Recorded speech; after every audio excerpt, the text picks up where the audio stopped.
નમસ્કાર, day special કાર્યક્રમમાં હું ધ્વની આપનું સ્વાગત કરું છું। ડે સ્પેશિયલ કાર્યક્રમમાં આપણે રોજ અલગ વિષય સાથે મળતા હોઈએ છીએ અને તે વિષય પર નિષ્ણાંતો સાથે ચર્ચા કરતા હોઈએ છીએ। દર્શક મિત્રો, આજના દિવસની વિશેષતાની જો વાત કરીએ તો આજનો દિવસ એ જન ઔષધિ દિવસ તરીકે મનાવાય છે। આપણે સૌ કોઈ જાણીએ છીએ કે જે બજારમાં બ્રાન્ડેડ દવાઓ વેચાતી હોય છે તે જ કન્ટેન્ટ સાથે જેનેરિક દવાઓ પણ માર્કેટમાં વેચાય છે કે જે ઘણી સસ્તી કિંમતે ઉપલબ્ધ રહેતી હોય છે। ખાસ જો વાત કરવામાં આવે તો જેનેરિક દવાઓને લઈને અવેરનેસ લોકોમાં વધે તેના માટે સરકાર દ્વારા ઘણા બધા પ્રયત્ન થઈ રહ્યા છે અને સાથે જેનેરિક દવાઓ દરેકે દરેક વર્ગના લોકો સુધી ઉપલબ્ધ થાય, છેવાડાના માનવી સુધી ઉપલબ્ધ થાય તે માટે સરકાર દ્વારા ઘણા બધા પ્રયત્ન કરવામાં આવી રહ્યા છે। ખાસ કરી અને જો વાત કરવામાં આવે તો સરકાર દ્વારા ભારતીય જન ઔષધિ કેન્દ્રીય યોજના પણ શરૂ કરવામાં આવી છે કે જેના કારણે જેનેરિક દવાઓ ખૂબ જ સરળતાથી ગરીબ વર્ગના લોકો સુધી પહોંચી શકે। અલબત્ત એ વાત અલગ છે કે ઘણા બધા એવા કારણો છે, ઘણા બધા એવા પરિબળો છે કે જે ઉદ્દેશ્યની સાથે આ યોજના શરૂ કરવામાં આવી છે તેટલા પ્રમાણમાં તે ઉદ્દેશ્ય સર નથી થઈ શકતો। પરંતુ હવે અહીંયા સામાન્ય નાગરિકની વાત કરીએ, કહી શકીએ છીએ આપણે અહીંયા કે જેનેરિક દવાને લઈને આજે પણ ઘણી બધી ગેરમાન્યતાઓ લોકોમાં પ્રવર્તી રહી છે। જેનેરિક દવાઓને લઈને લોકોમાં જે સમજ હોવી જોઈએ, જે અવેરનેસ હોવી જોઈએ તે આજે પણ જોવા નથી મળતી। જેનેરિક દવાઓ પ્રત્યે જે લગાવ હોવો જોઈએ અથવા તો જેનેરિક દવાઓ ખાસ કેટલી મદદરૂપ છે તે વિશેની જાણકારીનો અભાવ જે લોકોમાં જોવા મળી રહ્યો છે તેમાં એક મહત્વનું જો પરિબળ હોય તો એ ડોક્ટર્સ પણ છે। કારણ કે ક્યાંક ને ક્યાંક ડોક્ટર્સ પણ ઘણી બધી વખત બ્રાન્ડેડ દવાઓ લખી આપવાનો આગ્રહ રાખતા હોય છે। એની પાછળ અનેક કારણો રહેતા હોય છે। આંતરિક રસ ડોક્ટરોનો કેમ હોય છે તે આપણે સૌ કોઈ જાણીએ છીએ અને ચોક્કસ એટલા જ માટે આપણા ત્યાં નિયમ બનાવવામાં આવ્યો છે કે બ્રાન્ડેડ દવાની સાથે તે જ કન્ટેન્ટવાળી જેનેરિક દવા પણ ડોક્ટરે પ્રિસ્ક્રાઇબ કરી આપવી જોઈએ। પરંતુ અહીંયા આપણે જોઈએ છીએ કે ડોક્ટર્સ દ્વારા આવી કોઈ પણ બાબતનું ધ્યાન રાખવામાં નથી આવતું અથવા તો આવા કોઈ પણ નિયમોનું પાલન કરવામાં નથી આવતું। પરંતુ એક જાગૃત નાગરિક તરીકે અને ચોક્કસ આપણે પણ ડૉક્ટર પાસે જઈએ તો આપણે પણ ડૉક્ટરને કહી શકીએ છીએ કે તમે મને જેનેરિક દવાઓ લખી આપો, પરંતુ એ ત્યારે આપણે કહીશું કે જેનેરિક દવાઓ વિશેની સાચી સમજ આપણામાં હશે। અને આ દિવસ ખાસ એટલા જ માટે મનાવવામાં આવે છે કે જેનાથી લોકોમાં જેનેરિક દવાઓ વિશેની સાચી સમજ આવી શકે અને જે ગેરમાન્યતાઓ છે તે દૂર થઈ શકે। તો આજે આપણે એ જ પ્રયત્ન કરી રહ્યા છીએ। અત્યારે હાલ મારી સાથે સ્ટુડિયોમાં ઉપસ્થિત છે પાર્થિવ શાહ કે જે મેડકાર્ડ ફાર્મસીના ઓનર છે। પાર્થિવજી, આપનું મારા સ્ટુડિયોમાં સ્વાગત છે। Thank you madam. પાર્થિવજી, ખાસ આજે જન ઔષધિ દિવસ છે, અત્યારે ઘણા બધા પ્રયત્નો થઈ રહ્યા છે, પરંતુ અત્યારે હાલની તારીખમાં જો વાત કરીએ તો જેનેરિક દવાઓને લઈને લોકોમાં કેટલી અવેરનેસ જોવા મળી રહી છે? આજના દિવસની મેડમ વાત કરીએ તો જન ઔષધિ દિવસ તરીકે આજનો દિવસ ઉજવાય છે અને આજનો દિવસ જે પ્રધાનમંત્રી ભારતીય જન ઔષધિ પરિયોજના જે છે એના નિમિત્તે ઉજવવામાં આવ્યો છે કે જે પ્રધાનમંત્રી દ્વારા જેનેરિક દવાઓને પ્રમોટ કરવામાં આવી છે। આપણા લાસ્ટ જોઈશું તો મનસુખ માંડવિયા સાહેબ જે છે યુનિયન મિનિસ્ટર કેમિકલ એન્ડ ફર્ટિલાઇઝરના, એમણે લાસ્ટમાં એવું સ્ટેટમેન્ટ આપ્યું છે કે છેલ્લા 3 વર્ષની અંદર આપણે જોઈશું તો બ્રાન્ડેડ દવાની સામે જેનેરિક દવાઓમાં 2 થી 7% વેચાણ વૃદ્ધિ થયું છે। સો આપણા જે નોર્મલ પબ્લિક છે કે જેઓ બ્રાન્ડેડ દવાઓ લઈને વધારે પૈસા ખર્ચે છે તેની સામે જેનેરિક દવાઓમાં ખૂબ જ ઓછું એક્સપેન્સ થતો હોય છે। જેનેરિક દવાઓ બ્રાન્ડેડ દવાઓ જેટલી જ અસરકારક હોય છે એટલી જ ગુણવત્તાકારક હોય છે અને આખી જે બ્રાન્ડેડ દવાઓ અને જેનેરિક દવાઓનું આપણે જોવા જઈએ તો બ્રાન્ડેડ દવાઓની અંદર એક ચેન હોય છે કે જે બિલકુલ પાર્થિવજી, આપણે ચોક્કસ એ વાત પર આવીશું, પણ જ્યારે આપણે કહ્યું કે 2 થી 7% વેચાણમાં વધારો થયો છે, પરંતુ કેટલાક લોકોમાં આજે એ પણ સમજ ઓછી જોવા મળે છે કે જેનેરિક દવાઓ એટલે શું, કારણ કે તેને લઈને ગેરમાન્યતાઓ અત્યારે વધારે જોવા મળે છે। તો આપના માધ્યમથી એ પણ અહીંયા પહોંચાડવાનો પ્રયત્ન અમે ચોક્કસ કરવા માંગીશું કે જેનેરિક દવાઓ એટલે શું અને બ્રાન્ડેડ દવાઓ અને જેનેરિક દવાઓ બંને વચ્ચે શું ફરક રહેલો છે? જેનેરિક દવાઓ એટલે એવું છે કે ઇન્ડિયાની અંદર 95% દવાઓ જેનેરિક દવાના નામે જ વેચાય છે। જ્યારે કોઈ પણ દવાઓ બને છે ત્યારે એની પેટન્ટ ચોક્કસ નક્કી થાય છે કે એટલા સમય સુધી એ કન્ટેન્ટની પેટન્ટ એ કંપની પાસે રહેશે। એ પેટન્ટ જ્યારે બી એક્સપાયર થઈ જાય છે પછી કોઈ પણ કંપની એ વસ્તુનું મેન્યુફેક્ચરિંગ કરી શકે છે। સો આજે આપણે એવું કહી શકીએ છીએ કે ઇન્ડિયાની અંદર 95% જે દવાઓ મળે છે એ બધી જ જેનેરિક છે અને જેનેરિક દવાઓમાં અને બ્રાન્ડેડ દવાઓમાં કોઈ જ એવો ડિફરન્સ નથી હોતો, ખાલી ને ખાલી પ્રાઇસનો ડિફરન્સ હોય છે કે જે કસ્ટમરને બ્રાન્ડેડ દવાઓ ડૉક્ટર દ્વારા લખી આપવામાં આવે છે અને આપણા ત્યાં જાગૃતિ નહીં હોવાના કારણે આપણે બ્રાન્ડેડ દવાઓ લેવા માટે પ્રેરાઈએ છીએ અને એટલા માટે જે પૈસા આપણે વધારે આપીએ છીએ. જી બિલકુલ. ખાસ જે ડિફરન્સ પ્રાઇઝમાં જોવા મળતો હોય છે તેને લઈને અપૂરતું જ્ઞાન અને અથવા તો અપૂરતી જાણકારીના કારણે લોકો એ વિચારતા હોય છે કે આટલું ડિફરન્સ છે તો ચોક્કસ અહીંયા બ્રાન્ડેડ દવાઓ જે કામ કરે છે તે જેનેરિક દવાઓ નથી કરી શકતી, તો અહીંયા આટલું ડિફરન્સ કઈ રીતના શક્ય બનતો હોય છે? અપૂરતું જ્ઞાન છે એ આપણે માનીએ છીએ.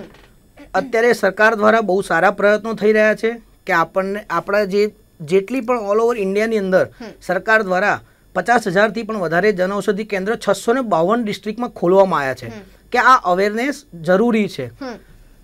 જોવા જઈએ તો ડોક્ટર દ્વારા જે બ્રાન્ડેડ દવાઓ પ્રિસ્ક્રાઇબ થાય છે ને એ તદ્દન ખોટું છે, કારણ કે મેડિકલ કાઉન્સિલ ઓફ ઇન્ડિયાનો એક પરિપત્ર બહાર પડ્યો છે કે જેની અંદર ક્લિયરલી એવું કહેવામાં આવ્યું છે કે ડૉક્ટર દ્વારા જનરિક દવા પ્રિસ્ક્રાઇબ થવી જોઈએ. આજે આપણે ડૉક્ટરને ભગવાન માનીએ છીએ, જ્યારે આપણને કોઈ પણ રોગ થાય છે, અસાધ્ય રોગથી બી માણસ પીડાતો હોય છે ત્યારે એ ડૉક્ટર પાસે જાય છે. ડૉક્ટર પાસે જવાના કારણે ડૉક્ટર એને બ્રાન્ડેડ દવા લખી આપે છે અને બ્રાન્ડેડ દવાઓ લખવાના કારણે એક પેશન્ટને પણ એ જ દવા લેવાનો આગ્રહ થઈ રહ્યો છે, ક્યાંક ને ક્યાંક ફાર્માસિસ્ટ તરફથી, ક્યાંક ને ક્યાંક ડૉક્ટર તરફથી. આજે ઘણા ફાર્માસિસ્ટો પોતાનું સાચું કામ કરી રહ્યા છે. ફાર્મસી કાઉન્સિલ ઓફ ઇન્ડિયા દ્વારા પણ ખાસું એવું કામ થઈ રહ્યું છે કે ભાઈ દરેક ફાર્માસિસ્ટો જનરિક દવાને પ્રમોટ કરો કે કસ્ટમરની જે પોકેટ મની છે કે જે આજે 10,000 રૂપિયા કે 15,000 રૂપિયા કોઈના ખર્ચાઈ જાય છે, એ જ વસ્તુ, એ જ દવા, એ જ અસરકારક, એ જ ગુણવત્તા 2 કે 3,000માં પણ મળે છે.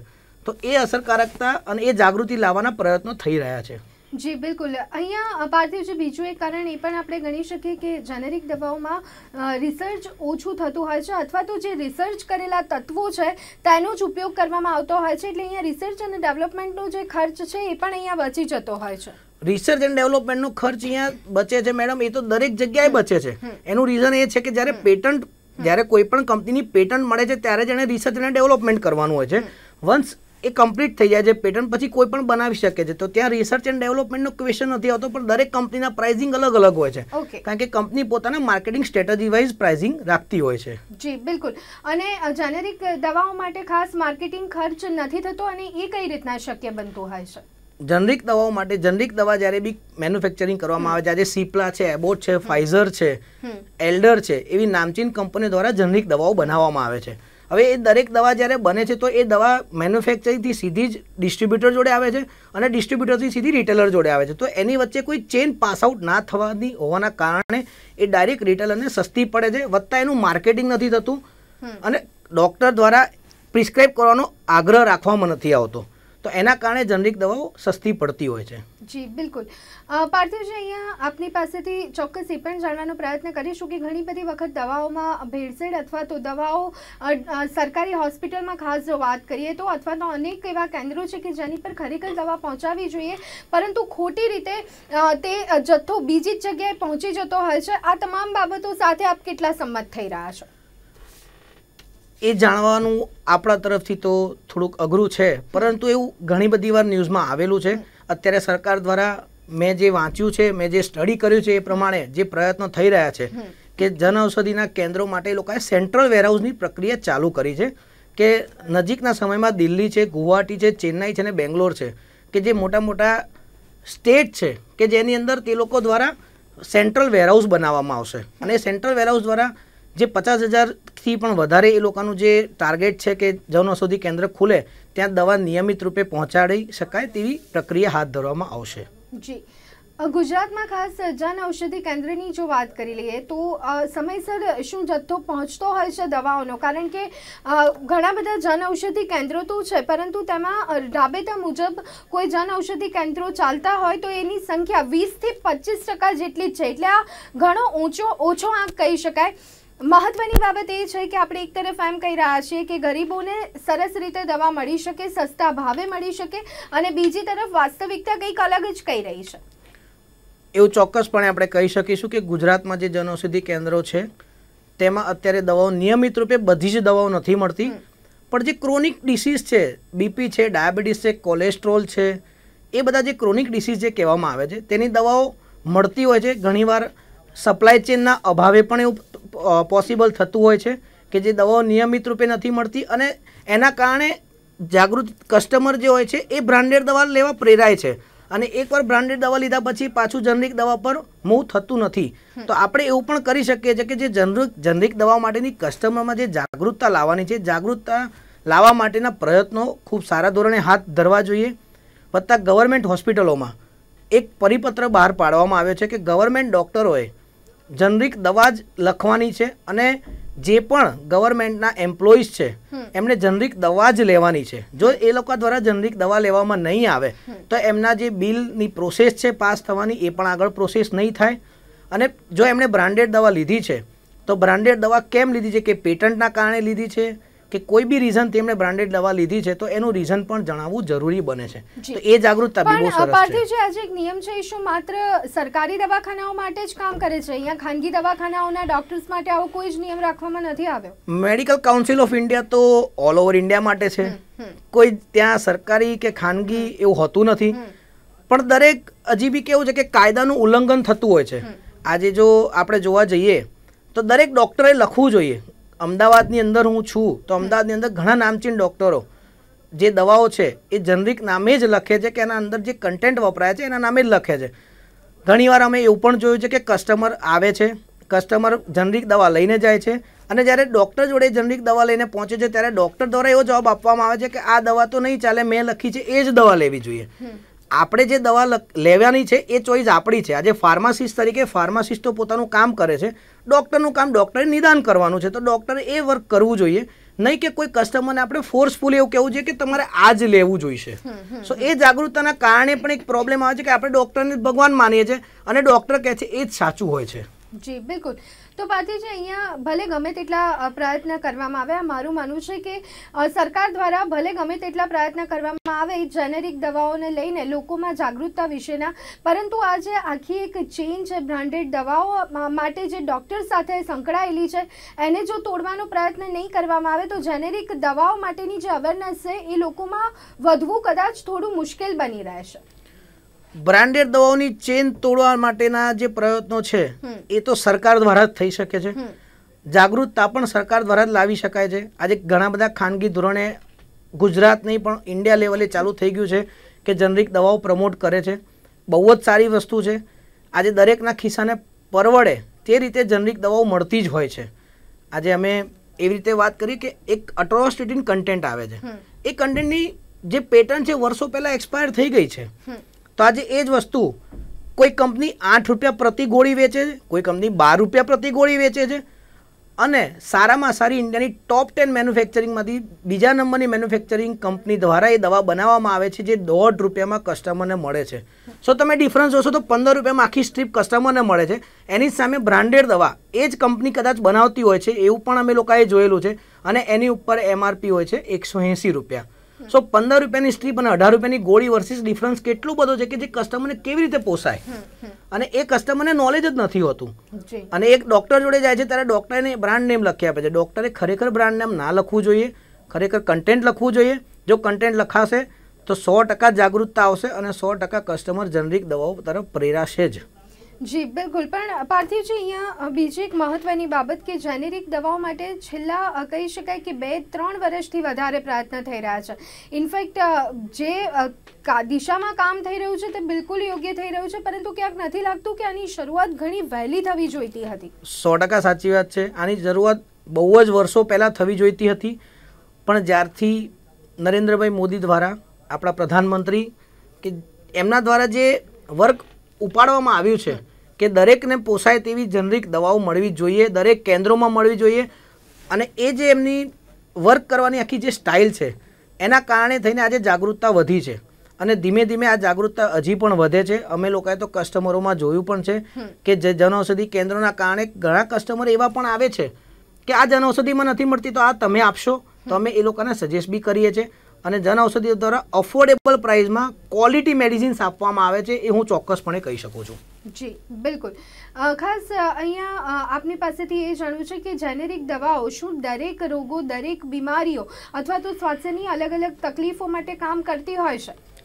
દરેક રોગો, દરેક બીમારીઓ માટે જનરિક દવા 100% કામ કરે છે, કારણ કે જનરિક દવા બનાવવા માટેના મેન્યુફેક્ચરિંગ જે રૂલ્સ છે જે સેમ બ્રાન્ડેડ જેવા છે, જેમાં કોઈ જ ડિફરન્સ નથી. જી, પણ અહીંયા તમામે તમામ નિયમોનું પાલન થાય છે ખરું? 100% પાલન થાય છે, કારણ કે દરેક કંપની જે બનાવે છે WHO અને GMP સર્ટિફિકેશન ધરાવતી હોય છે. તો એવું કોઈ જગ્યાએ, કારણ કે દરેક ટેબ્લેટનું ટેસ્ટિંગ થતું હોય છે. આજે જે પણ કોઈ દવાઓ મેન્યુફેક્ચરિંગ થઈને બહાર આવતી હોય છે તો એનો એક ટેસ્ટ રિપોર્ટ આવતો હોય છે, અને એ ટેસ્ટ રિપોર્ટ કરાયા પછી જ એ માર્કેટમાં વેચાણ માટે આવી શકે છે. જો દરેક જનરિક દવાઓ મળે જ છે. 5% જે ઇન્ડિયાની અંદર પેટન્ટેડ દવા છે કે જેની જનરિક દવાઓ અવેલેબલ નથી, બાકી 95% દવાઓની જનરિક દવાઓ અવેલેબલ છે જ. જી, એક આજે જ્યારે જન ઔષધિ દિવસ છે ત્યારે એક ગેરમાન્યતા જે સૌથી વધારે લોકોમાં પ્રવર્તી હોય છે કે જેનેરિક દવાઓના કારણે સાઈડ ઇફેક્ટ થવાની શક્યતાઓ રહેતી હોય છે. એક ડરનો માહોલ પણ એ જોવા મળતો હોય છે કે મારા ડૉક્ટર દ્વારા જ્યારે બ્રાન્ડેડ દવા સજેસ્ટ કરવામાં આવી છે ત્યારે કદાચ જેનેરિક દવા જો દુકાનમાંથી પણ કહેવામાં આવશે અને લઈશું તો કદાચ કોઈ સાઈડ ઇફેક્ટ થશે. તો આ બાબતે આપ વ્યુઅર્સને શું મેસેજ આપવા માંગશો? જનરિક દવાઓ લેવાથી સાઈડ ઇફેક્ટ થાય છે એ વાતો તદ્દન ખોટી છે, કારણ કે જનરિક દવા કે બ્રાન્ડેડ દવા એ નામથી ઉલ્લેખ થવો જોઈએ. આજે મેં આપને જે વાત કરી એ રીતે એટ્રોસ્ટેટિન કન્ટેન્ટ છે, એ જનરિક કન્ટેન્ટ છે. કોઈ પણ કંપની બનાવશે તો એને બોક્સની ઉપર એટ્રોસ્ટેટિન લખવું પડે છે. તો એટ્રોસ્ટેટિન કન્ટેન્ટથી મને શું આડઅસર થવાની છે એ ડૉક્ટરે નિદાન કરેલું છે.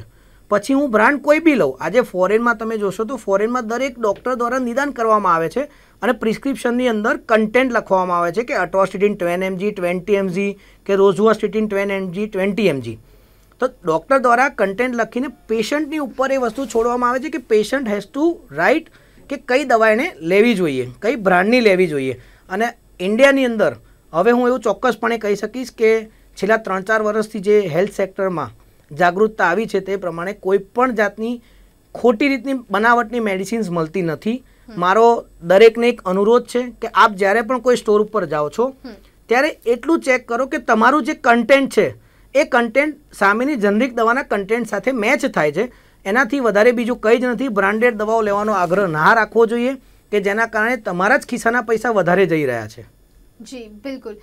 પાર્થિવજી, ખાસ અત્યારે ચોક્કસ એ દિશામાં પ્રયત્નો થઈ રહ્યા છે કે લોકો વધારે ને વધારે જેનેરિક દવાઓ ઉપયોગમાં લે, પરંતુ આપને શું લાગે છે, આપ જ્યારે મેડકાર્ટ ફાર્મસીના ઓનર છો, વધારે ને વધારે ગ્રાહકો સાથે મળતા હશો, હજી કઈ દિશામાં પ્રયત્નો થવા જોઈએ કે જેથી કરી જેનેરિક દવાઓ વિશેની સાચી સમજ અને તે કેટલી અસરકારક છે તે વિશેની સમજ લોકો સુધી પહોંચી શકે? જેનેરિક દવાઓની સમજ પહોંચવી હજી પણ બહુ જ અગત્યતા ધરાવે છે અને એ પહોંચવી પણ જરૂરી છે. ઘણા કસ્ટમરો, હજી મેં જે આપને હમણાં જ કીધું કે ડૉક્ટર દ્વારા લખેલી દવાઓને જ એ લોકો માને છે અને એ જ લેવાનો આગ્રહ રાખે છે. જો ડૉક્ટર દ્વારા જ કન્ટેન્ટ લખવામાં આવશે તો જ્યારે કસ્ટમરને સર્વ કરવાનું આવશે તો ફાર્માસિસ્ટ દ્વારા જનરિક દવા સર્વ કરાશે કે તમને આ દવા સસ્તી પડશે, અને પેશન્ટને પણ ખ્યાલ આવશે કે ભાઈ મારી જોડે એવો રાઇટ છે. દરેકની જોડે એક રાઇટ છે. આપણે લોકશાહી દેશમાં રહીએ છીએ કે મારે શું કરવું છે એ મારે નક્કી કરવાનું છે. ડૉક્ટર દ્વારા કોઈ ફોર્સ ના થવો જોઈએ. ઉપરની ચેઇનમાંથી ક્યારેક ભૂલ થાય છે, ડૉક્ટર દ્વારા બ્રાન્ડેડ લખાઈ ગઈ તો જ્યારે ફાર્માસિસ્ટ એનું વર્ક કરે છે કે એની સામે એને જનરિક દવા આપે છે, તો જ્યારે એ કસ્ટમર ડૉક્ટરને બતાવવા જાય ત્યારે ડૉક્ટરે પણ એવું કહેવું જોઈએ કે વાંધો નથી, આ દવા સેમ છે. કારણ કે ઘણીવાર ડૉક્ટરના જવાબ પણ એવા આવે છે કે આ દવા લેવાથી મારી કોઈ જવાબદારી નથી. ડૉક્ટરનું કામ તો દવા આપવાનું છે જ નહીં, નિદાન કરવાનું જ કામ છે. ફક્ત ને ફક્ત ડૉક્ટર દ્વારા નિદાન કરીને એ કસ્ટમરને સાચું નિદાન થાય એવો આગ્રહ રાખવાનો હોય છે. જી, આવનારા દિવસોમાં જન ઔષધિ કેન્દ્રોની સંખ્યા વધારવાની કેટલી જરૂરિયાત લાગી રહી છે? આવનારા દિવસોમાં હું તો એવું કહી શકું છું કે દરેક શહેર વાઇઝ એક જન ઔષધિ કેન્દ્ર હોવું જોઈએ. આજે જે ડિસ્ટ્રિક્ટ વાઇઝ જે 650 ડિસ્ટ્રિક્ટમાં 50,000થી વધારે જન ઔષધિ કેન્દ્રો ખોલ્યા છે, એવી રીતે આજે જે અમદાવાદ શહેર છે તો અમદાવાદ શહેરની અંદર અલગ અલગ એરિયા છે, તેમાં દર 2 કે 3 કિલોમીટરના રેડિયન્સમાં 2 કે 3 જન ઔષધિ કેન્દ્રો હશે તો દરેકને આવવા જવાનું બી એકદમ ઇઝી રહેશે. વત્તા મને જે ડૉક્ટર, મારા આજુબાજુના ડૉક્ટર છે એમણે પ્રિસ્ક્રાઇબ કરી આપ્યું છે, હું જનરિક દવાઓ લેવા માટે અનુરોધ કરું છું, પણ મને આજુબાજુ જન ઔષધિ કેન્દ્ર નહીં મળે તો હું દવા પણ નહીં લઈ શકું, અને હું પછી કમ્પલસરી એવા કોઈ કેમિસ્ટ જોડે જઈશ કે જે આજુબાજુ હશે અને જે મને બ્રાન્ડેડ દવા જ આપશે અગેન. જી, બિલકુલ, અને ખાસ અહીંયા જે નિયમ બનાવવામાં આવ્યો છે એનું ચોક્કસ પાલન થવું એ પણ એટલું જરૂરી છે, કારણ કે જન ઔષધિ કેન્દ્ર વધારવામાં આવશે, તે દિશામાં કામગીરી થશે, પણ જ્યાં સુધી ડૉક્ટર્સ માટે જે નિયમ બનાવવામાં આવ્યા છે તેનું કડકપણે જો પાલન નહીં થાય તો કદાચ લોકોમાં એટલી અવેરનેસ જોવા નહીં મળે, કારણ કે જ્યારે વાત સ્વાસ્થ્યની આવે ત્યારે પહેલો ભરોસો સૌથી વધારે ડૉક્ટર્સ પર આવતો હોય છે, એટલે અહીંયા ડૉક્ટર દ્વારા જ તે જેનેરિક દવાઓ લખી આપવામાં આવે અને તેના માટે જે નિયમ છે તેનું પાલન કરવામાં આવે, એ બાબત પર સરકારે વધારે ધ્યાન આપવું જોઈએ. 100% આપવું જોઈએ, અને સરકાર જો અનુરોધ કરશે તો ડૉક્ટર્સ દ્વારા ચોક્કસપણે એ ફોલો કરવામાં આવશે. વચ્ચે જ મેડિકલ કાઉન્સિલ ઓફ ઇન્ડિયાનો જ્યારે પરિપત્ર બહાર આવ્યો હતો ત્યારે ઘણા બધા નામચીન ડૉક્ટરોએ આ પ્રક્રિયા ચાલુ કરી હતી. હમણાં પાછું એ થોડુંક લિબરલ થવાના કારણે પાછું બ્રાન્ડેડ ઉપર મૂવ થઈ રહ્યું છે, પણ જો એક નિયમ બનાવી દેવામાં આવશે કે એક પોર્ટલ બનાવી દેવામાં આવશે કે જ્યારે કોઈ ડૉક્ટરે બ્રાન્ડેડ દવા લખી છે તો તમે રિક્વેસ્ટ કરો ડૉક્ટરને કે સાહેબ મને જનરિક લખી આપો, પણ જ્યારે ડૉક્ટર એ વસ્તુનો અનુરોધ નથી કરતા તો તમે પોર્ટલ ઉપર સબમિટ કરી શકો છો તમારી કમ્પ્લેન, કે એ પોર્ટલ ઉપર તમે મોકલી શકો છો કે આ ડૉક્ટર આ રીતે પ્રિસ્ક્રાઇબ નથી કરતા, તો એ ડૉક્ટરને મેડિકલ કાઉન્સિલ ઓફ ઇન્ડિયા દ્વારા જાણકારી આપવામાં આવશે કે તમારે આવું ના કરવું જોઈએ. અને એ રીતે જો જાગૃતતા આવશે તો 100% હું એવું કહી શકું છું કે જનરિક દવાઓનો ઉપયોગ વધશે, અને આજે એના કારણે દેશની ઇકોનોમી ઊંચી આવશે જ. બિલકુલ. તો દર્શક મિત્રો, ખાસ આજે જન ઔષધિ દિવસ છે ત્યારે જેનેરિક દવાઓ કેટલી કહી શકાય કે અસરકારક રહેતી હોય છે, જેનેરિક દવાઓને લઈને લોકોમાં કેટલી અવેરનેસ જોવા મળી રહી છે, કેટલીક ગેરમાન્યતાઓ જે જેનેરિક દવાને લઈને છે, તે તમામ બાબતો વિશે હાલ આપણે ચર્ચા કરી, અને ચોક્કસ આજે તો કદાચ આ શો પછી આપને પણ ખ્યાલ આવ્યો હશે કે જેનેરિક દવાઓ ઘણી અસરકારક સાબિત થતી હોય છે. બ્રાન્ડેડ દવાઓ અને જેનેરિક દવાઓમાં ભાવમાં ઘણો બધો તફાવત હોય છે, પરંતુ અહીંયા જો વાત કરીએ ગુણવત્તાની તો કદાચ ગુણવત્તામાં બંને એટલા જ પ્રમાણમાં યોગ્ય હોય છે. તો જેનેરિક દવાઓને લઈને જે ગેરમાન્યતાઓ છે તે દૂર કરવાનો આ સમય છે, સાચી માહિતી મેળવવાનો સમય છે, અને કદાચ એટલા જ માટે આજના દિવસને જન ઔષધિ દિવસ તરીકે મનાવવામાં આવે છે. સરકાર દ્વારા ઘણા બધા પ્રયત્નો થઈ રહ્યા છે, તો કેટલીક જાગૃતતા આપણે પણ લાવવી પડશે. કદાચ જો આપણે આ બધી બાબતોથી વાકેફ છીએ અને આપણી આસપાસ જો કોઈને આ બાબતોનો ખ્યાલ નથી તો કદાચ એ પણ આપણી જવાબદારીમાં આવે છે કે જેનેરિક દવાઓ વિશેની સાચી માહિતી આપણે તેમના સુધી પણ પહોંચાડીએ. અત્યારે હાલ મારી સાથે ચર્ચામાં જોડાયા હતા પાર્થિવ શાહ. પાર્થિવજી, આપનો ખૂબ ખૂબ આભાર. તો દર્શક મિત્રો, ડે સ્પેશિયલ કાર્યક્રમમાં અત્યારે બસ આટલું. ફરી એક વખત મળીશું નવા વિષય સાથે. રજા આપશો. નમસ્કાર.